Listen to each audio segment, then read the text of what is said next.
This episode of the Media Leader podcast was edited by our production partner, Trisonic, a results-focused agency that plans and buys all audio media. Check them out at trisonic.co.uk. That's trisonic.co.uk. It's incredibly claustrophobic. It's absolutely appalling. And the platforms know it's there because they have seen plenty of research from Molly Rose Foundation, from other organisations. This is not a problem that they are not aware of. So would I say that this is malicious? No. But would I say that they are fully aware of these problems and they are choosing not to fix them? Absolutely. Welcome to the Media Leader podcast. I'm Jack Benjamin. This year, the Molly Rose Foundation, the charity founded in the memory of Molly Russell, in partnership with online safety researchers, has released a number of studies around the efficacy of social media platforms' online safety efforts. In August, they found that despite platforms' promises to get better on tackling the issue of child safety, the likes of TikTok and Instagram are still bombarding young users with a quote-unquote tsunami of harmful content via their recommendation algorithms. After that study was released, I sat down with Andy Burrows, CEO of the Molly Rose Foundation, as well as Harriet Kingaby, co-chair of the Conscious Advertising Network, to discuss its findings and the implications for brands. You can read our Q&A on the Media Leader. A link is in the show notes for this episode. But I wanted to welcome Burrows and Kingaby onto the podcast, as just a handful of weeks later, they released another damning report.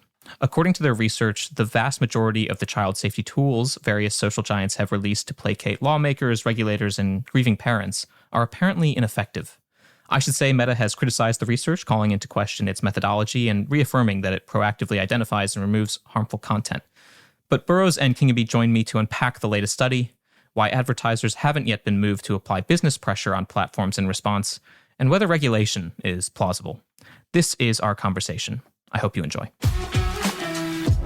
Andy Burrows, Harriet Kingaby, welcome to the show. Thanks for having us. It's really lovely to be here. You have released a couple of studies this year on the lack of progress being made by social media companies in tackling online harms. And Andy, why don't you just take me through what have you found? Well, really, we've just found how problematic the situation still is.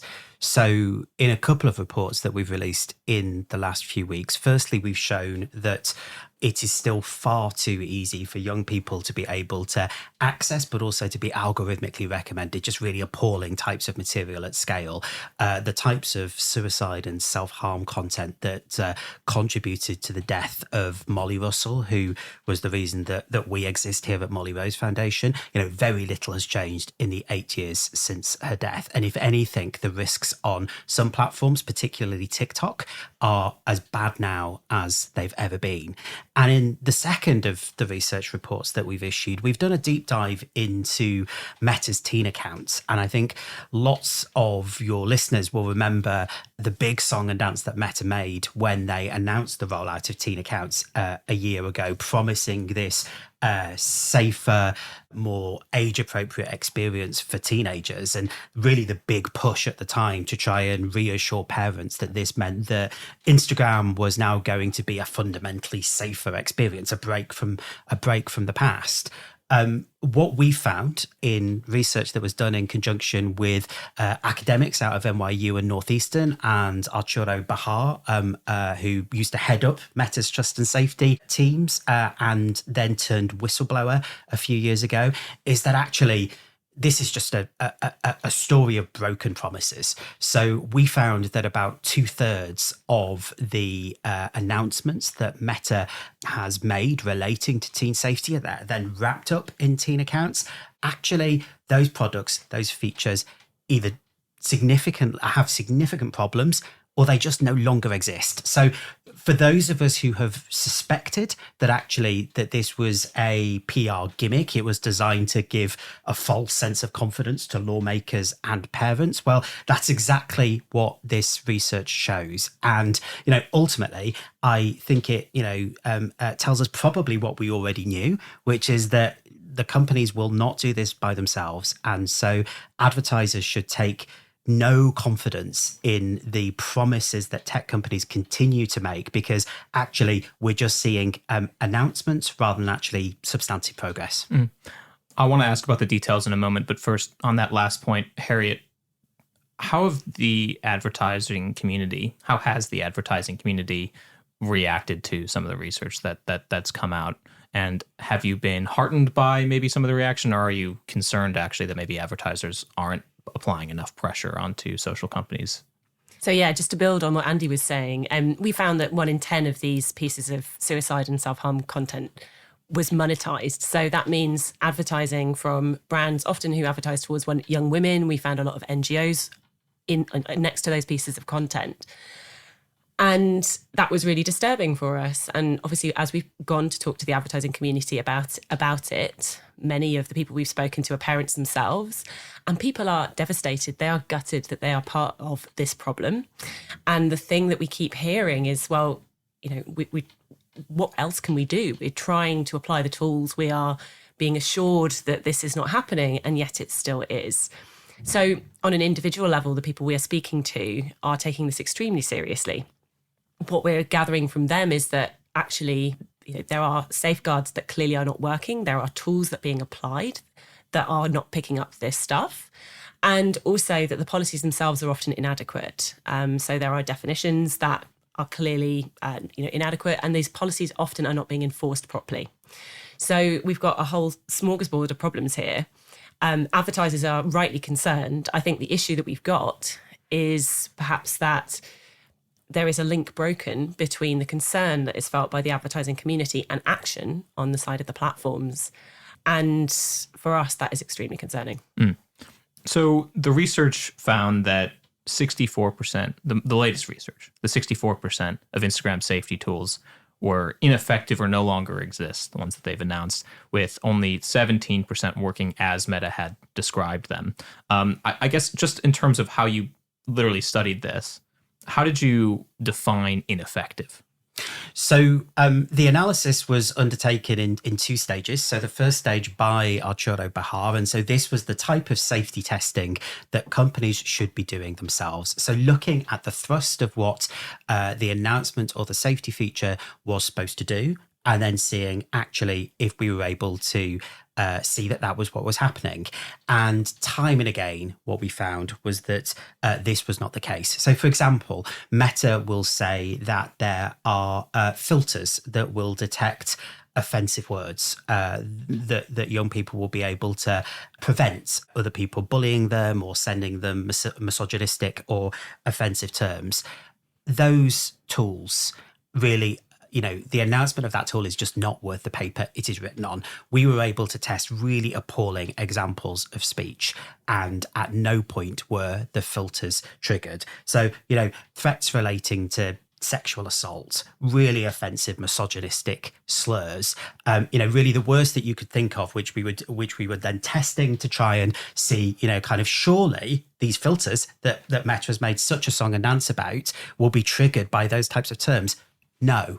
And so whether that is that those kind of safety features, those filters don't work, whether that is that actually suicide, self-harm, eating disorder content continues to be recommended, whether it is things like Meta's take a break feature designed to try and address those really mounted concerns that lots of parents have about screen time that we just couldn't get triggered through forensic systematic safety testing, firstly undertaken by a former senior Meta employee and then undertaken by academics, and over a period of several months to see if, perhaps there were bugs, perhaps there were flaws in the first wave of testing. Have they been addressed in the second? But no, systematic failures. And I think it really speaks to the way in which Meta has chosen to announce and launch its teen account feature. A huge media blitz. I attended a media launch last year where, this was a glitzy attempt to show to the advertising industry that Meta was really, kind of putting everything it had behind making teen accounts a demonstrably safer experience. But we've heard nothing from Meta in terms of evidence to say whether these features work, whether teens are materially safer from having a teen account than 12 months ago before they didn't. And I think this research really tells us why they didn't want to give us those figures. So they have glitzy launch events for these types of things, but then subsequently our advertisers are companies that are working with Meta, are they then bringing this to them in terms of saying, hey, this is a great launch. I really had a great time at this event. I'm hopeful that this is going to address my concern. 6 months on, do they come back and ask the company? I mean, what are advertisers saying? So in our experience, people are really, like I said, like people are concerned about this. And I think what we've heard is that people are contacting their representatives again and again, and they're being given the same information, which is a nice PowerPoint deck, which says, no, we're doing really brilliantly. You know, that I could honestly list the messaging that will be in there. Oh, we catch X% of these incidents, you know, before they go anywhere. Like there's specific messaging, and we hear it again and again, but they're not getting real answers.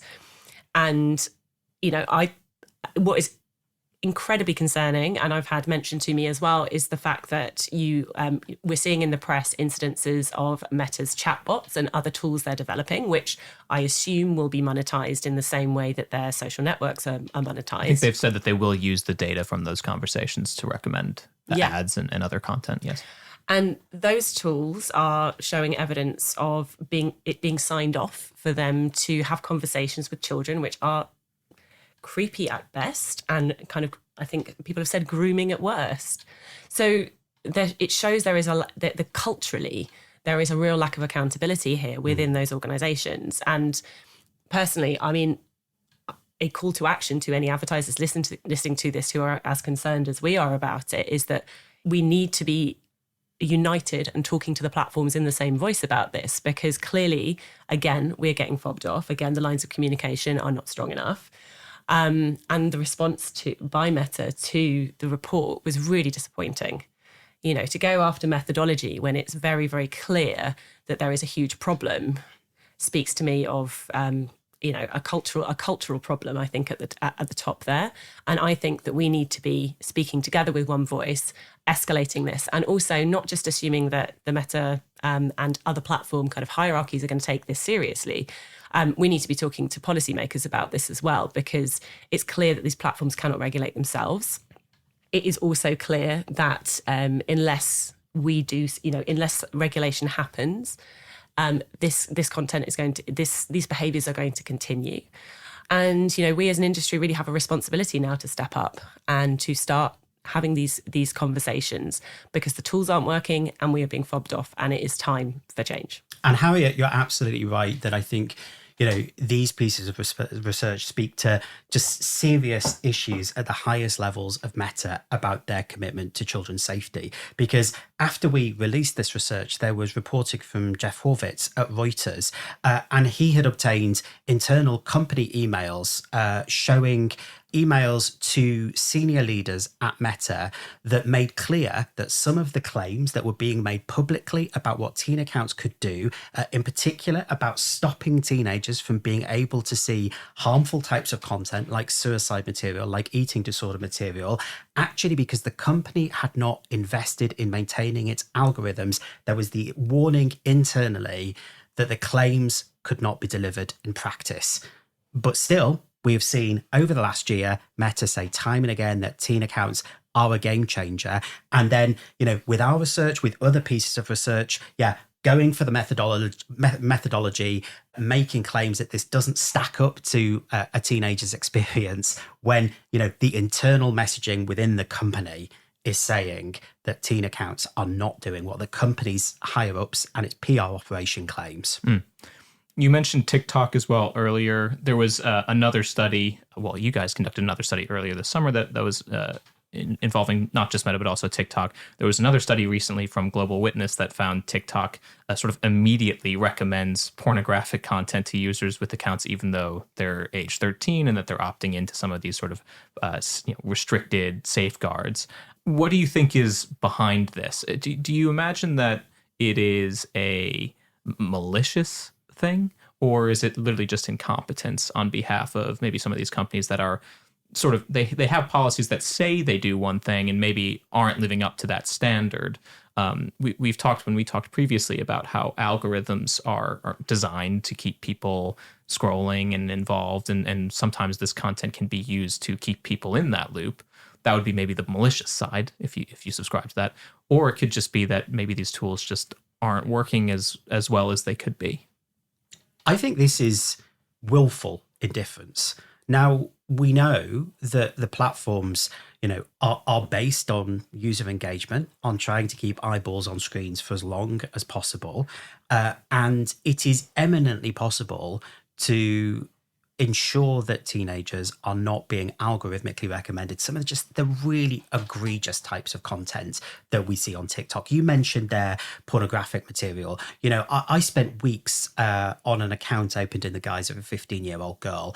And as soon as you open up the For You page, it is post after post after post recommending and romanticizing suicide and self-harm and promoting extreme violence.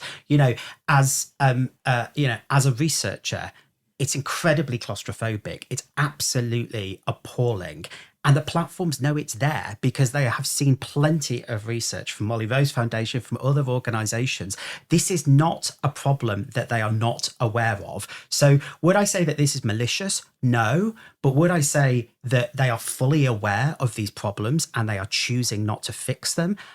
Absolutely. And that for me is absolutely shocking, is absolutely appalling. We know that here in the UK, we lose a young person to suicide every week, aged 10 to 19, where technology plays a role. Now, that is, teenagers like Molly who died after being bombarded with harmful material because of algorithms, because of all those user engagement features that just are designed to keep us on the timeline, on the For You page as long as possible. And I think it's really indefensible for the companies to be well aware of the harm that they are causing and then to be, essentially turning a blind eye to it. And at the same time, saying to lawmakers and saying to advertisers, no, everything is fine. We're changing our ways. We're investing. We have 50 plus safety features. This is a commercial decision and children are paying the price. Harriet, are there any other platforms that are doing this better? We've mentioned Meta and TikTok.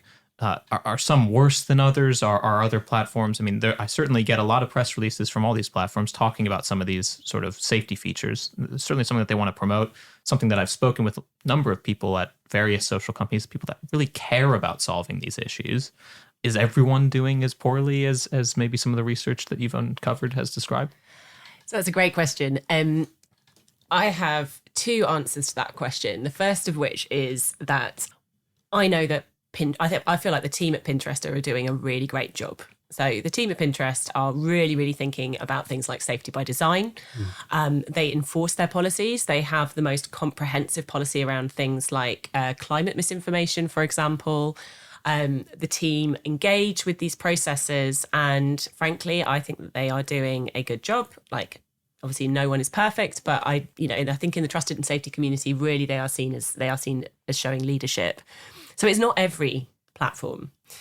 The other problem that I have with this entire issue, because this is a business model problem, the platforms love to tell us that this is about content and this is about how difficult it is to catch content, and it is not. It is literally, as Andy described, about the fact that they earn more money if we are scrolling for longer. And how do we be kept scrolling for longer? Well, we be kept showing stuff that's salacious, that that forms engagement, even if that engagement is super negative. And that is the thing that we need to tackle. And we as advertisers need to fully take on the fact that it's to show us our ads that this harm is being caused.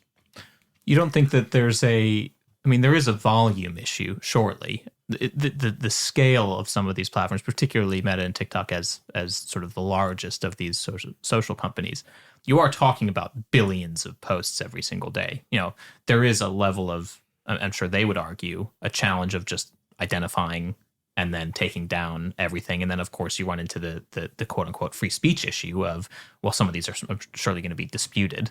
So I'm sure there is that aspect that is a challenge, no? Oh, I do think, don't get me wrong, I do think that is a challenge. But I think, just to be very clear, my area of expertise is monetized content. Content moderation is something that, I think cleverer people than me are taking on. But in terms of monetized content, self-harm and suicide content should not be monetized, full stop. That is a red line. And I do think that when it comes to identifying content that is problematic and could cause harm, I'm not talking here about taking it down. I'm not talking about, I'm very clearly talking about like, this should not be monetized at all. And why don't advertisers know that they've bought against something like that? Well, it's a great question, and I don't think they know either. But I do think we have a big problem, obviously, with opacity in the supply chain. So that was the other side of the thing before I went on my soapbox. I'm sorry. But that's the other side of this, right? Is that we have no real kind of answers about where our ads are ending up.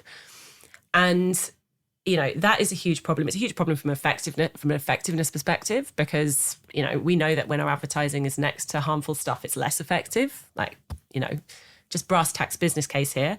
We know that, actually doing business in places, in countries where there's civil unrest that are polarized, where young men are radicalized and unhappy, is actually far more expensive than doing business in economies where that's not the case. The International Monetary Fund has done research around this.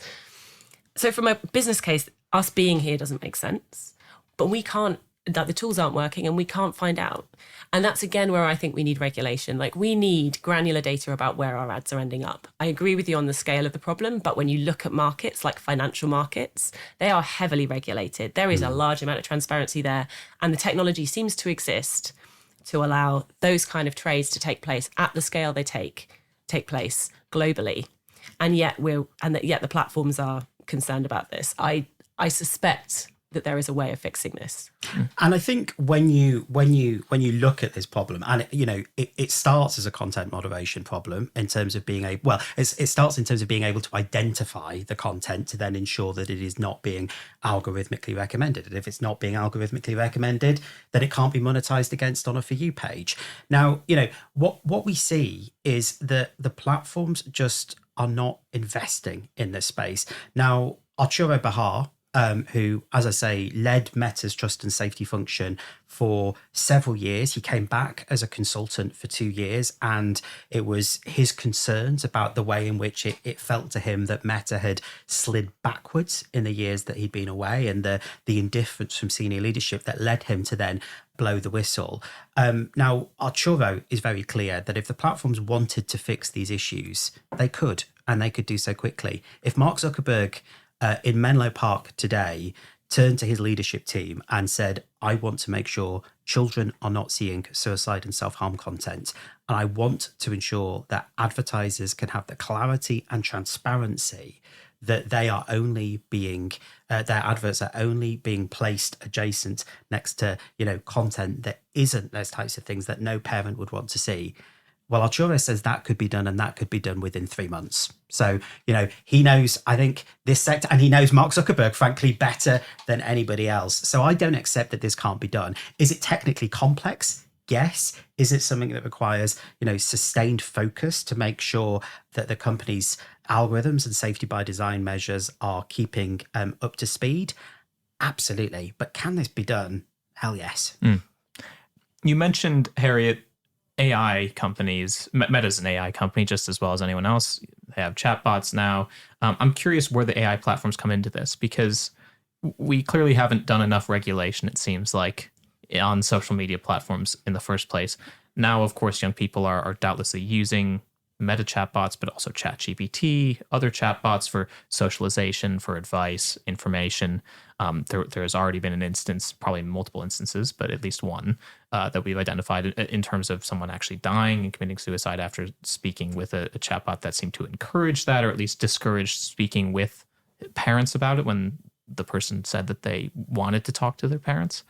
Are we entering another era without sufficient guardrails, without even putting up guardrails in the prior era?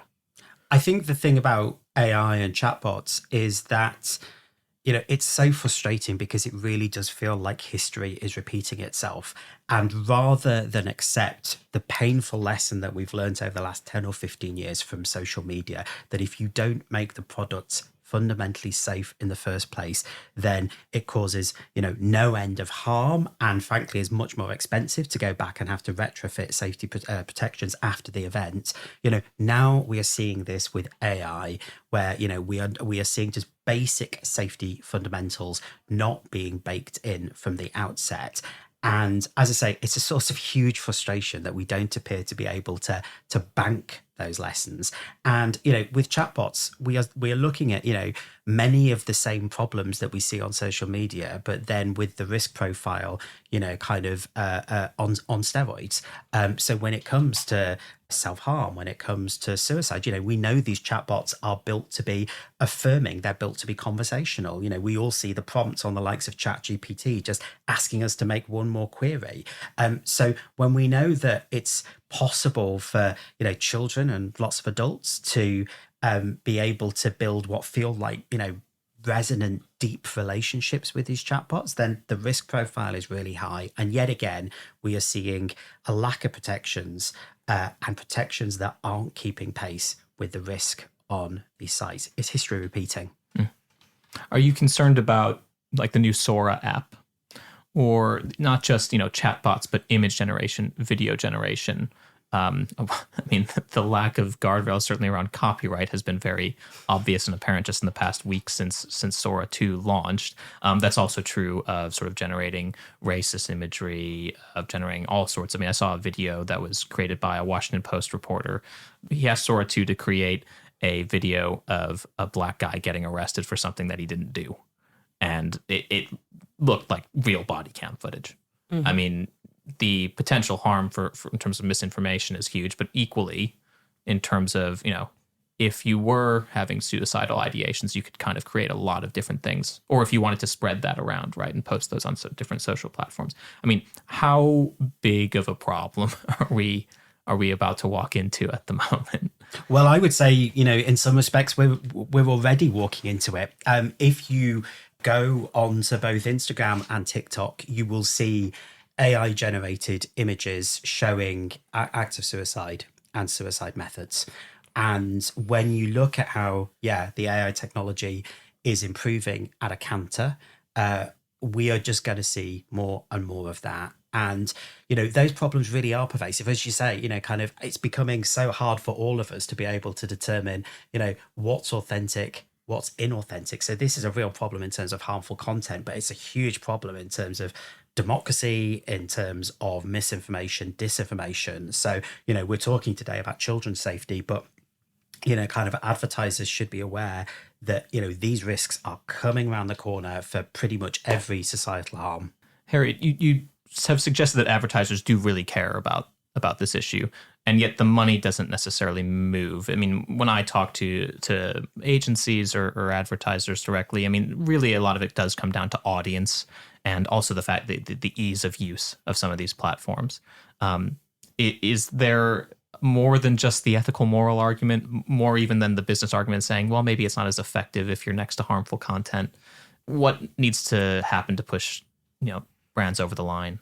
Absolutely. So I will kick this off with saying that the United Nations are so worried about this, so worried about the health of our information ecosystems, that they've literally created a set of global principles around information integrity. And Antonio Guterres has been clear that, the falling quality of our information ecosystem is causing massive harms. So this is way beyond an advertising effectiveness issue. Also, the speed with which this is happening, now that we have generative AI and AI summaries creating what's called a no-click internet. I know you know all about this, but just for anyone out there who doesn't, we're not clicking on websites anymore. We are literally going to AI summaries, which are often full of rubbish. And we're not going onto websites. So that means that creators, journalism, like the advertising revenue available for them is falling. Now, this is massively problematic because a couple of years ago, NewsGuard did a survey that did a piece of research that looked at, just how much advertising money was flowing towards, creators of lies and hate. And they found that figure was around 2.6 billion per year. So there's quite a big marketplace for creating this stuff.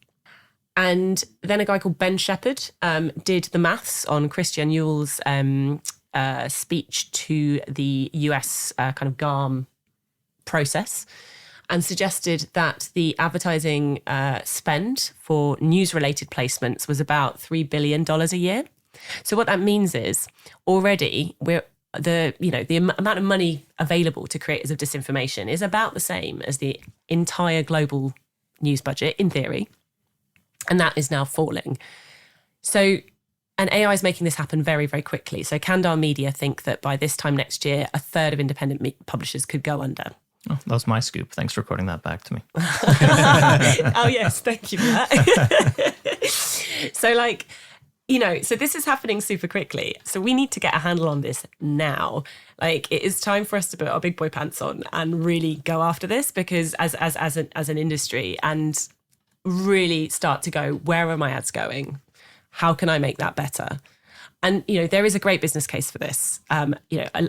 One global brand that we're aware of that has done this, who's a member of ours, has seen return on advertising spend go up, seen their sales go up, because they literally got into the data, and said, we know exactly where our ads are going on the open web. This isn't available on platforms, I'm afraid.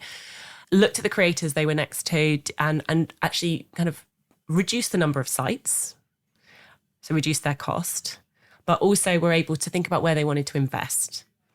And they flipped that media spend around from being a spend to being an investment in the health of this media ecosystem. And they got better effectiveness, better results, more sales off the back of this. So I don't know why we're not moving quicker, frankly. I find it frustrating and also fascinating. And I would just say, anyone who's listening to this who wants to do it, come and talk to us, because we've got people we can buddy you up with. We've got good insight on how to do this. And like I said, we are speaking to the platforms, and we are increasingly speaking to policymakers, because they are very interested in this space and what to do about it.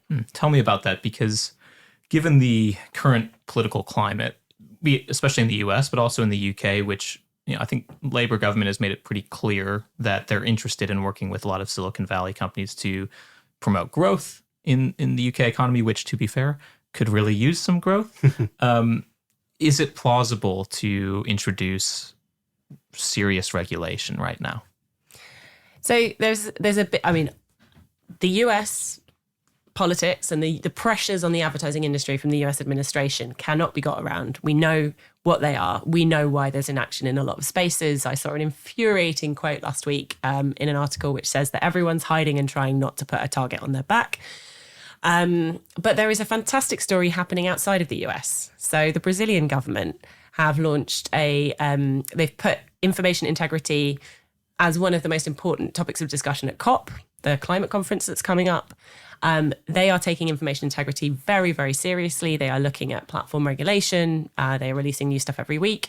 Japan is looking at regulating social media companies, particularly around things like natural disasters and extreme weather events. Australia is having those discussions. There is a global movement around this, around what's happening in the US. And I think advertisers would do really, really well to look at those signals of change, as well as just focusing on the media circus that is happening. And I think culturally as well, there's been a real turning point. Andy, you and the group didn't release the advertisers directly that were next to this content, because we talked about how we would engage them separately. But I don't know how long that can be the case if people don't move, if there's not genuine action. And you look at like celebrities like Joseph Gordon-Levitt, like his sign off on Instagram is surveillance advertising is not a necessary evil. So you've even got celebrities out there who are starting to make the connection between advertising and serious harms, particularly to kids. And, if that is not on your risk register as a cultural moment, I don't know what else should be. Andy, what are your conversations with policymakers like? So, I think here in the UK in particular, there is a real opportunity. Now, look, you're absolutely right. Obviously, the government is, very close to the Silicon Valley agenda and to the tech agenda. But at the same time, the government's own figures show that online safety regulation that was capable of reducing exposure to online harms by 15% delivers a £4 billion annualized economic return in the UK. And, that is good for everyone. That is good for economic growth, and that's good for advertisers and everybody else if we're starting to see that growth take place. Look, I think the UK is in a really interesting space, because clearly we can all see the headwinds from across the Atlantic and from the White House. But, this isn't simply the case of the UK government, having to manage the relationship with Donald Trump and JD Vance's worldview when it comes to free speech and trying to export the First Amendment to the rest of the world. This is also the case that this is a really salient issue here in the UK amongst parents, and all of the research that I'm seeing actually says that this is one of those issues at a time when I think any government of any colour is having to show that it can make a meaningful, tangible difference in people's lives. Actually, online safety and the kind of threats that we see online is really starting to crystallise as one of those issues that is going to, that any government is going to be judged by. And as the politicians are seeing the data that I'm starting to see, I'm pretty confident that that means that we will be having the conversations about where we need to go further in terms of regulation. And I think addressing a fundamental societal problem. So I think more regulation will come. I think there is a role for advertisers there to be, making clear that actually, corporate advertisers who want to see this system be solved, join us, put the pressure on this. As Harriet says, the approach that we've been taking is very much to be able to work with companies behind the scenes. We want to see them exercise their leverage. Now, we will do that, and we will look to see if there is meaningful, sustained progress, and if there is buy-in. Frankly, if we need to get to the stage that we need to go, after some of the names who are advertising next to this, then as Harriet says, is it on their risk registers? We were founded after the death of Molly Russell. Our chair is Molly's dad, Ian, who's become, a kind of really visible campaigner for online safety issues in the UK. Now, I don't particularly want to be spending our time having to chase corporates publicly to do better. I would much rather be working with them behind the scenes. So I think, now there is a real opportunity for corporate ad buyers and for that corporate ad spend to be using its leverage to demand better. Because, ultimately, if we see a safer online environment, if we see these problems being tackled, it's good for children, it's good for families, it's good for the society, but it's good for advertisers and the economy as well. What's your recommendation to parents who are trying to navigate the current digital online world on behalf of their kids? I mean, I have this conversation with people in this very office all the time. Most people don't have good answers. I mean, there are no easy answers, because this is a really complex set of problems. My advice to every parent is actually just, the most simple advice that I can give is to have regular conversations with your child. It's to try and make sure that they can explore the online world safely, and if there's problems, you can work through it together. Obviously there's such a degree of concern right now, lots of conversations about bans, about restrictions. We have to remember that actually, smartphones, the online world, are fantastic places for children to be if those places are safe and safe by design. The digital world is not going away. That toothpaste is not going back in the tube. So, we want kids to be safe, but we also want kids to grow up and to be the next generation and who are able to thrive in the digital environment. So now's not the time to be, kind of rushing towards knee-jerk solutions, towards bans, to be, to be saying, no, I just want to pull up the drawbridge and hope that this all goes away. It's the time to sit with your children, to work through these issues, and then to be able to equip them with the confidence to use the online world safely. And as I say, to then know that they can come to you if there's problems. We've talked a lot about how user safety efforts haven't gone far enough. They aren't working. Can user safety efforts go too far? Do we risk sacrificing freedoms online to be anonymous or to speak openly if we usher in a new era that is hyper-focused about remaining vigilant in this way and also tracking how different people are using the platforms? Is there a concern there, or are we so far away from that conversation that actually we should worry less about it at the moment? There is so much heat and not necessarily as much light when it comes to these conversations. Look, this is not easy. There's trade-offs to be made and balances to be struck between a whole range of fundamental rights. That goes without saying, and anyone who tells you that this is easy is lying.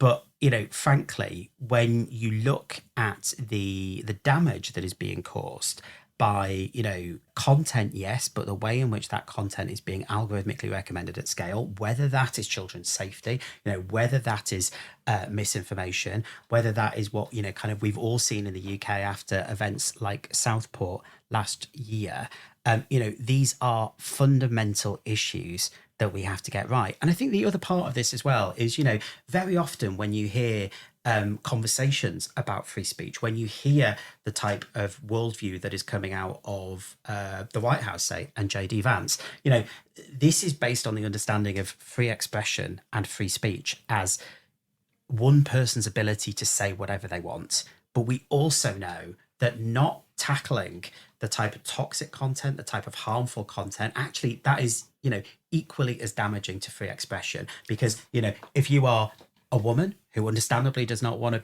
to, kind of go online and get misogynistic content, if you are a person of color, if you are queer, etc., etc., etc., if these platforms are toxic, then that only disincentivizes huge parts of our country from using them. And that, frankly, isn't good for the companies. It's not good for bottom line. It's not good for the advertisers. So free expression is not just about, kind of one person's ability to say obnoxious things or do obnoxious things. It is about ensuring that all of us have the right to be in public places. So if tech platforms are, wanting to self-describe as the global public square, well, that means, a right to free expression, a right for all of us to belong and feel like we can belong there.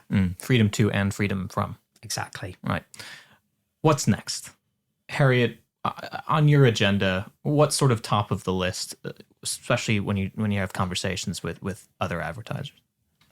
Essentially, we are going to be holding a round table with advertisers on this. So if you are an advertiser who is concerned by these issues, please get in contact, and we will be bringing together you together with other people who are concerned and potentially who have been impacted by the things that we've talked about today. We are also increasingly, as I said, engaging with the advertising community and with technology companies around how to make this advertising supply chain more transparent, because we think that is a huge part of this. If the tools provided to us by the platforms aren't working, then we need to be able to interrogate this data ourselves. So not only are we working with organizations to create more case studies for how you do this and do this effectively to reduce the risk, but also, to ensure that your media spend can become an investment. Again, if you want to do that, if you're interested in that, come and talk to us. And thirdly, we think really strongly that platforms should be producing risk reports for advertisers, that these tools should be under scrutiny so we can see whether they actually work or not. There should be some accountability. If there is a headline that says, hey, we've done something, then advertisers should be able to use that and, should be able to ask for recompense if those tools are not being used. We need things like a know your customer, kind of clause throughout the advertising ecosystem, all of these things. So we are engaging with advertisers and with platforms and with policymakers about what this looks like. So again, come and talk to us, because we are trying to make these discussions happen. We are not asking you to kind of like go public and be the one brand that's talking about this. We are asking you to join a group of people who are all working on this constructively together. So what next? Come and talk to us, but also, for goodness sake, get this stuff on your risk registers. Be a thinking, asking critical questions. And please, particularly if you're thinking about, jumping into AI partnerships, do your research. Andy, what further research are you looking to produce? What's the big question that you still have? Well, we have regulation now in the UK, and so we will be doing more and more research to make sure that we can understand the state of play, the extent to which harmful content is still being pushed out, the extent to which platforms are meaningfully trying to comply with the regulation. And so we will be, kind of looking to ramp up the data to be holding companies to account, to be able to hold the regulators' feet to the fire as well. We have research, our next research that is looking at really the state of play this summertime, so before the Online Safety Act took effect. And the findings of that, really are dreadful. And after working on these issues for a decade, I'm pretty difficult to shock. But, kind of what that data shows is that a third of 13 to 17-year-olds had seen suicide, self-harm, eating disorder, or intense depression content in the previous week. That's 1 in 2 girls. 1 in 2 girls. So, perhaps sometimes there is the temptation to say that, kind of when you see cases like Molly, those are edge cases. It's not something that will happen to my teenager. It's not something that my teenage girl will see. 1 in 2 girls in the previous week were seeing suicide, self-harm, eating disorder, intense depression content. So we know that the platforms are not only algorithmically recommending, bombarding content to teenagers once they, kind of take an interest, or the signals suggest that they're interested in this material, but it looks actually like the platforms are really just, kind of casting the net wide to see, is this something that a teenager will bite on? So the scale of the problem before regulation took effect is, frankly, worse than I thought that it was. And so, we will keep going, shining a spotlight on this, working with anyone who wants to make sure that we push for change and that we push for better. So, more and more to come. Well, then I'll be certainly keeping in touch. Thank you guys so much for being here. Andy and Harriet, really appreciate your time. Pleasure. Thank you, Jack. Thank you for listening to the Media Leader podcast. Our executive producer is me, Jack Benjamin. Special thanks to our production partner, Trisonic. You can find all our episodes on the podcast platform of your choice or on our website at uk.themedialeader.com. But do please remember to subscribe to be notified of our next episode. You can also subscribe to our newsletter at The Media Leader to receive daily coverage of all the biggest news stories in media and advertising. From all of us at The Media Leader, I'm Jack Benjamin. See you next time.